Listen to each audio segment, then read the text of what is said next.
Баршаңызға қайырлы күн. Менің каналыма қош келдіңіздер. Видеоны соңына дейін көріп, лайк басып, комментарий қалдыруды ұмытпаймыз. Бүгін сіздермен осындай киім үтіктейтін тақтамыздың жапқышын ауыстыратын боламыз. Ол үшін өзіңіздің қолыңызда бар ХБ маталарын немесе дак матасын пайдалансаңыз болады. Ескеретін жағдай, маталар кезде өзіңіздің үтіктеу тақтасының өлшемін алуды ұмытпаңыз. Және де мен осының негізі өлшем алу үшін бастапқы үтіктеу тақтасының матасын жапқышын алып, матама қойып өлшем алдым. Немесе сіздер осы тақтаны төмен қарай еңкейтіп, соның көлемінде өлшем алсаңыз болады. Яғни суреттегідей өлшем шығады.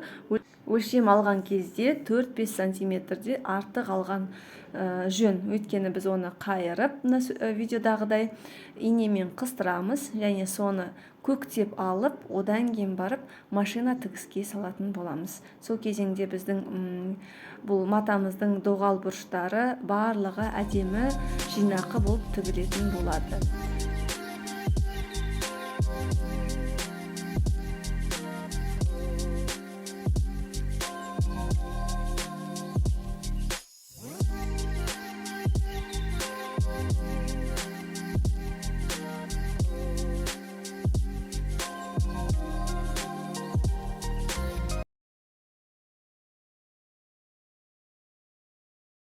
Көктеу тігіс осылайша әдемі болып шығады.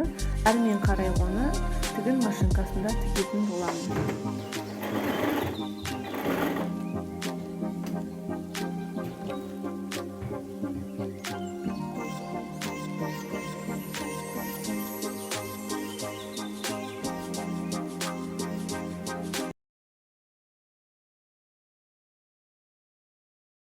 Тігін машинкасында толықтай тігіп болғаннан кейін сол аралыққа резеңке өткізетін боламын. Бұл үтіктеу тақтасында жапқыштың жақсы тұруына ыңғайлы болады. Суретте көріп отырғаныңыздай біздің үтіктеу тақтамыздың жапқышы әдемі жинақы болып шықты.